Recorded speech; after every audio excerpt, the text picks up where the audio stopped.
sad. We're not going to have Kickstart Cody this year at King of the Motos. Like, what are you doing to us? I don't know.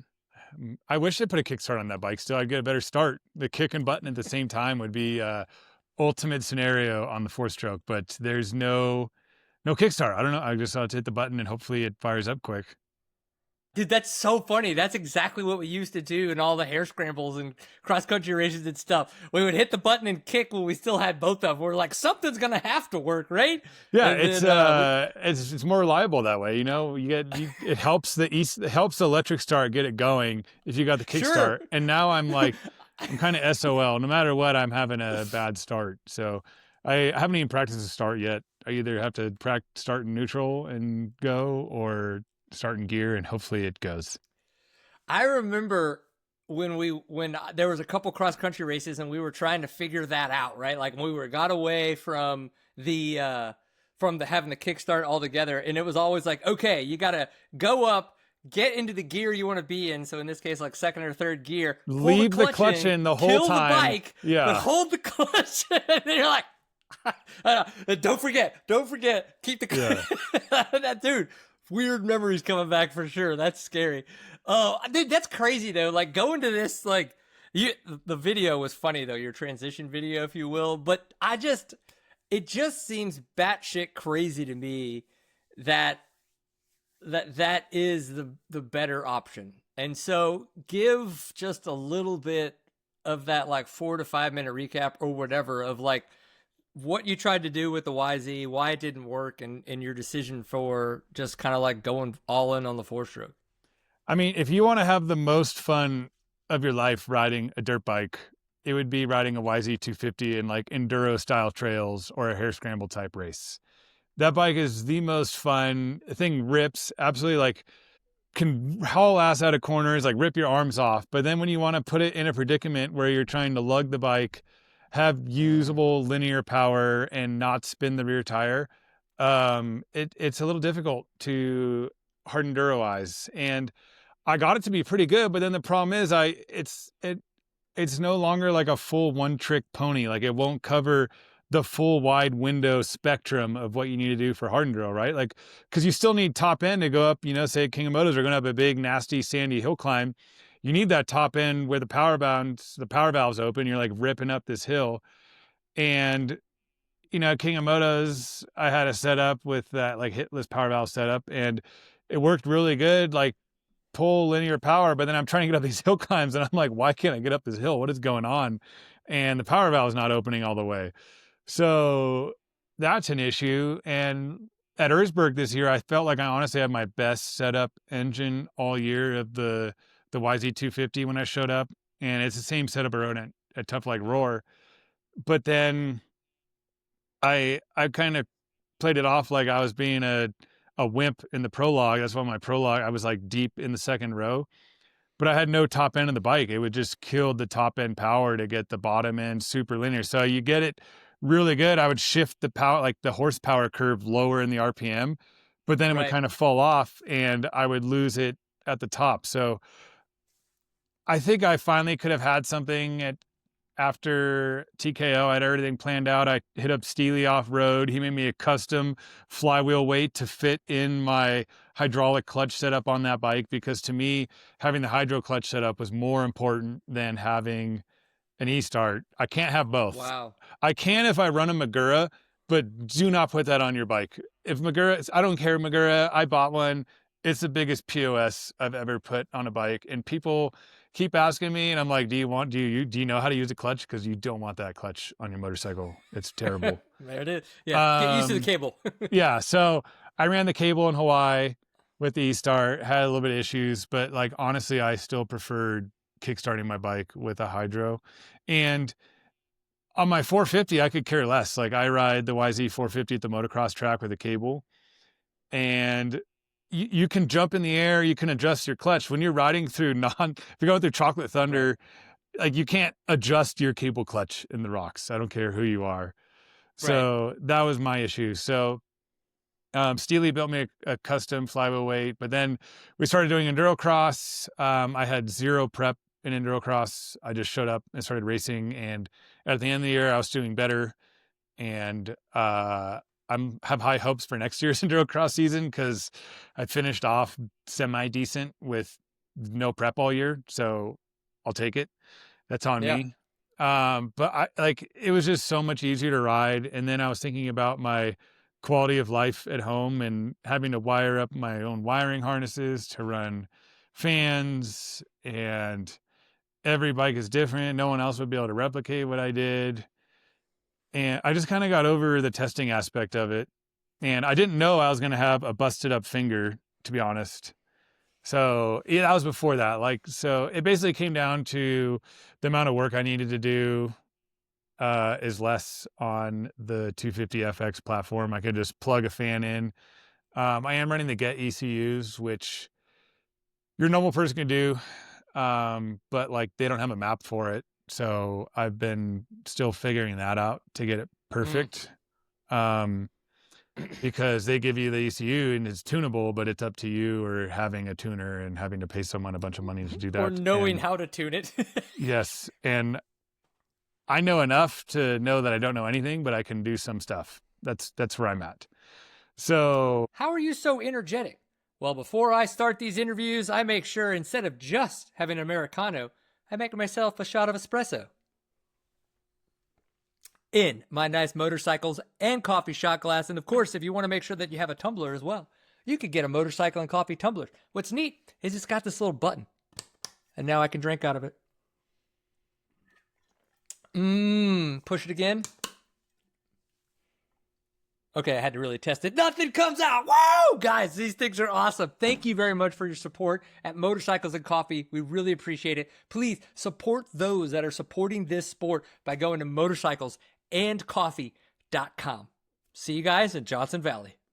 It's so interesting because I remember when you and I chit-chatted, I think it was when you kind of announced all of this stuff. I don't remember if it was a podcast or what, but the whole thing was like, you were so excited because it gave you a chance to tinker. It gave you a chance to put that engineering, mind to work. But I think what you're learning is, yes, you want to have that capacity, but at the same time, you're also still needing and I'm wanting still trying to be a pro racer, so I don't have the time. Yeah. The time is my issue right now. Yeah. And then I also so found where's out Gator right now? Why don't you have him around as a mechanic anymore? Well, he's a family man too, and he's got a kid and stuff at home and lives in Ohio, and it costs me $600 to fly him out to my house, and I have to pay someone appropriate for their time. So just me being cheap. But I got help today. Right, well, the last 2 days in a row, Tyler, my suspension guy from Applied Technology, shout out to Tyler. He's a good stand-up guy, but he did the brunt of the work on my 2 race bike builds for King of Motos in Hawaii, since I need to be basically both ready. And I've been working on my damn adventure bike because everyone wants me to. I grew up my whole life riding trials bikes and dirt bikes, which are like purpose-built race machines. I basically got a look into the life of a dealership mechanic. Every day you're just mother effing everything because you're just meant to change oil on those bikes and nothing else. You're not supposed to do what I'm doing to it. And yeah, I've been very mad at that bike. Can't you reach out to Pol Terrace and just ask him, like, hey, or see if you can get a deal on one of his old ones? Yeah, that would have been better. And then Yamaha went to a fly-by-wire throttle system, and then like your throttle tube is like this thick. So then I changed. Yeah, I've done a lot. And I've been annoyed, but it sounds like quite the adventure. I'm almost there now. It's nearly done. And I did this to myself because I'm going to the AIM Expo next week. So I leave Monday to go to California, and I have a deadline to work. If I feel like if I was like picking it apart, working on this bike, I wouldn't be so mad. But right. Yeah, I did this to myself. So it's almost done. Thank you, Tyler, at Applied, for all your help. And I got one really good day on the 4-stroke not like the official map I'll probably end up running. But everything else is nearly identical to what I'll be running for King of Motos. So, and then I had to have my finger fixed because I apparently almost severed my tendon in endurocross and I didn't know. So now I'm getting that fixed. I'm not flipping you guys off. I'm just showing you my stitches. It's just an excuse. Yeah. Well, I was going to ask if you were trying to like pull a Tristan Hart Because last year he I decided to didn't want smash like to. what was one of his two fingers. Yeah, right? he did his like, index finger. So like I haven't ridden. Like I rode around my yard to test the bikes out and stuff. And as long as I'm like going up a long, strenuous, long creek or anything like that, I'll be fine. If I need to splatter, it's not really that good. But I'm less than 2 weeks out of surgery, and I still have my stitches in, and I can almost make a Right. full fist. So I got another little bit before. I think I'll be better off with my hand for sure than what Tristan was last year. Yeah, we got 3 weeks. 24th and 25th. So Yeah. you'll 3 more weeks of healing. And then should be pretty good. after, Yeah, I'll 'cause be he did that like a week. Like a week before. I think he just got the stitches out maybe. So probably around Yeah. right around like the time I'm at right now, and I could tell why it definitely bothered him. But I think the stitches are what's bugging me right now because it's like such a dexterity part of your hand. So I'm trying to get my motion back, and it just pulls on the stitches and it hurts. But I don't want to pull the stitches out because that's a very vulnerable spot of your hand. So I need that to heal. Yeah, and you're not a doctor, so you probably shouldn't do it until they tell you to. Yeah, I have an appointment Friday, and I honestly have too much stuff to do. And he mailed me a suture removal kit. So, Oh gosh. so maybe keep an eye on my YouTube if you want to learn how to remove stitches on your fingers. I'm I'm going to be like I'm an biting the engineer. stitch I with like one to hand. tinker. Yeah, done it Oh, before. Cody, if you make it to Kicking the Motos, I'm gonna be really happy just to see you there in person. Yeah, well, I'll be pre-riding. I'll be pre-riding after Anaheim 1. So I got to go to California next week. I have a bunch of stuff I kind of signed myself up for. I can't really talk about. I guess I could talk about it, but I don't know. Well, this isn't gonna go out for like 2 weeks, so you could say it. Yeah, so I don't know. I'm like Peak Design invited me to come out, so I'm kind of like one of their ambassadors type now. So they have like the cool phone mounts and everything on the and they I love their case. Yeah, I use have a the lot of case Peak too. Design products. And then they have like absolute killer backpacks. So I've been using the backpack for a while. But they were like, I've we want you to got one of come. their backpacks too. They're like, we want you to come and bring your Tenere to. And I was like, oh, I'd love to do that. I need to finish it anyways. And now I'm like, God dang it. Why did I want to go to AIM Expo and not have to do all this work. Yeah, well, you chose this life. Remember, you turned down having a team to be the team. Yes, I'm learning a lot. So yeah. Well, and then plus it's like King of Motos is early in the year, right? Like relatively early. Yeah. And I don't know, the truck and car stuff is so different. Like that's a world I don't even know because it's so much bigger scale than just a motorcycle. But even for me, it's been tricky because I got through Enduro Cross and then it's like, okay, I need to order everything for next year's stuff. And then it's like all these orders are being fulfilled for Supercross teams. And now that I'm on Yamaha, they actually have a bike that people are riding in Supercross. Yeah. So it's like, okay, well, I'll show up in LA next week and I will pick up all my pipes and silencers because you guys are like down to the wire for Supercross and Star has 43 riders. So they got to make 43 times 2, it seems like. Yeah. And then, when you were on the 2-stroke, they didn't care. They're like, oh, yeah, we got plenty of those laying around. Yeah, those are stuff laying around. Still work. So, yeah, it's just a matter of getting all my stuff. And then holidays makes things tricky with companies and shipping. And so I was like, okay, well, I'm not going to order this stuff now because I'll just order it to send to the hotel next week. But after AIM Expo, I'm going out to King of Motos. I'll be at Johnson Valley, probably doing 3 or 4 days of breaking my finger in and remembering how to ride with a GPS unit. Yeah. So just any tips or tricks for those out there that are thinking 4-stroke, hard enduro, what you're learning, stuff like that? Yeah. I mean, the biggest thing right now is like it takes a little bit on the Japanese bikes to get them right for hard enduro stuff, right? Like they come out of the box as like race machines for go fast. Yep.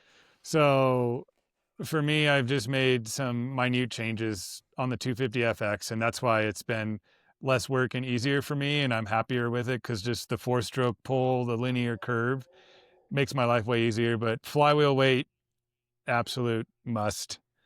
Slight mapping changes are going to help and make your life a little bit easier as well. And most of the bikes now, you can go on their tuner app and richen things up a little bit just to not have it like as quite as snappy, right?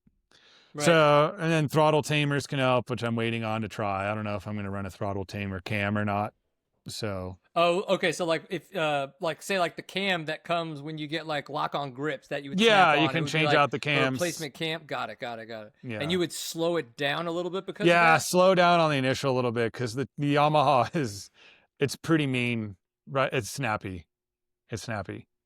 So I got to slow down a little bit. Nice. Yeah. And then how is the out of the box hydraulic clutches on those bikes?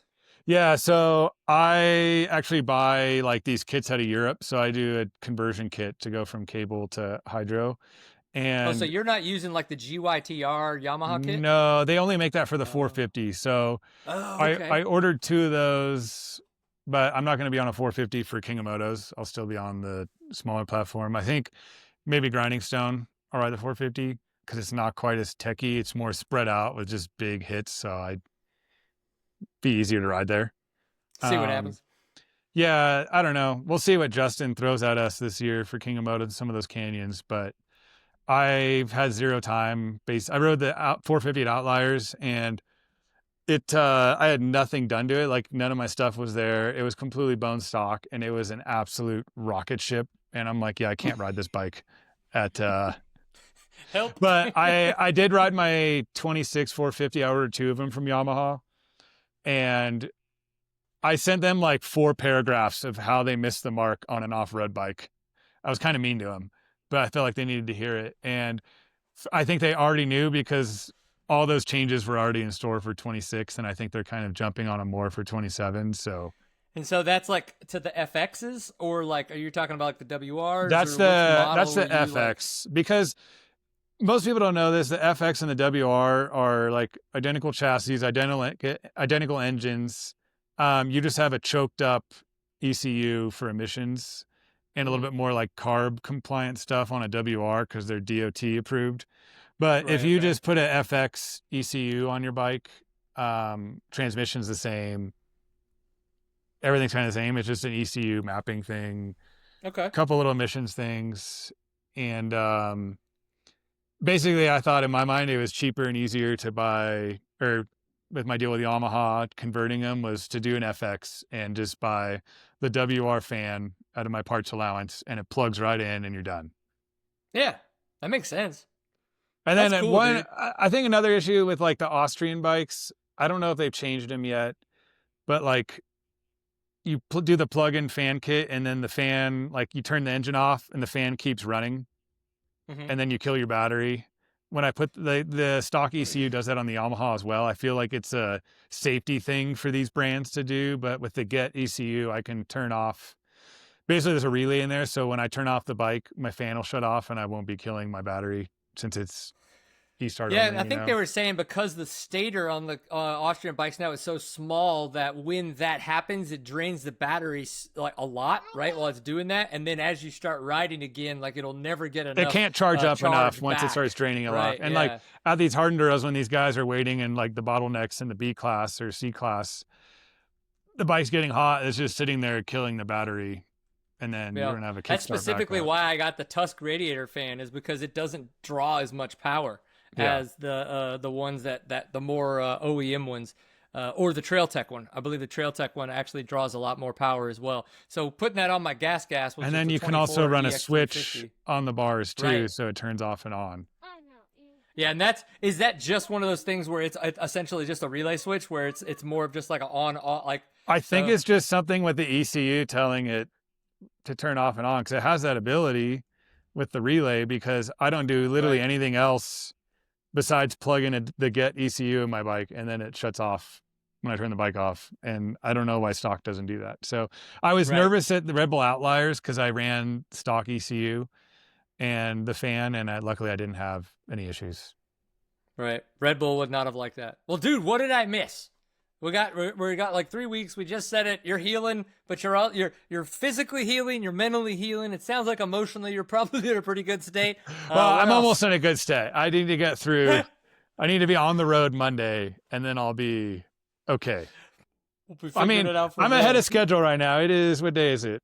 We're Tuesday 30th. This is before New Year's right now, guys. And leaving 6 days from now, and I'm way better off than I was last year heading to King of Motos in terms of having the bikes ready. So I think are you gonna have the Red Bull rig there again?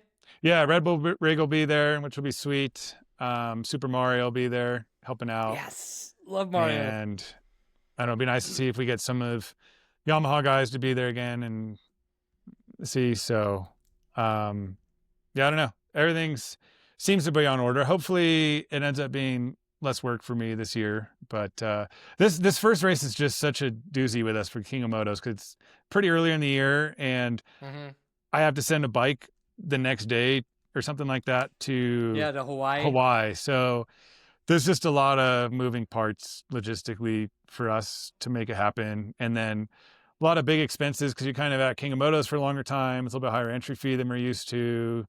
For me, I already have all the GPS units, but for, someone who signs up to do King of Motos for the first time, you got to spend the money on the GPS units and all that kind of setup. So there's just a lot logistically leading up to this first race. And then once we kind of get through King of Motos, there's a little bit of resting period and I can focus on getting the 450 tuned up a little bit and doing some fun projects and maybe some filming things again. And yeah, we'll be ready for King of Motos. It's just right now is a lot on my shoulders to get everything situated. Yeah, living that dad chaotic life. I love it. Yeah, man. I don't know if you can hear it. My kids are running around naked in the basement right now. That's life, dude. As long as they stay on that side of the camera. Only one's naked. Yeah, I'm like, hey, whoa. Yeah, but Cody, we know you don't actually have pants on right now, so it's fine. Yeah, I know. It's fine. This is what's nice about Zoom, work from home. Yeah, I am totally working from home. These are my PJs, bro. Yeah. So. Thanks a bunch for your time, dude. And we will see you in Johnson Valley. Yeah, definitely. We'll see you there in a couple weeks. I hope that you're as excited for the 2026 King of the Motos as I am. If you're not going to be able to join us in Hammertown and Johnson Valley, make sure you watch the King of the Motos YouTube channel for the live broadcasts that are going to be happening January 24th and 25th. I'll be there announcing, having a great time. Thank you again to Motorcycles and Coffee for supporting these interviews and the King of the Motos. Check them out at motorcyclesandcoffee.com. Subscribe to Seat Time. We'll see you for the next one. Peace.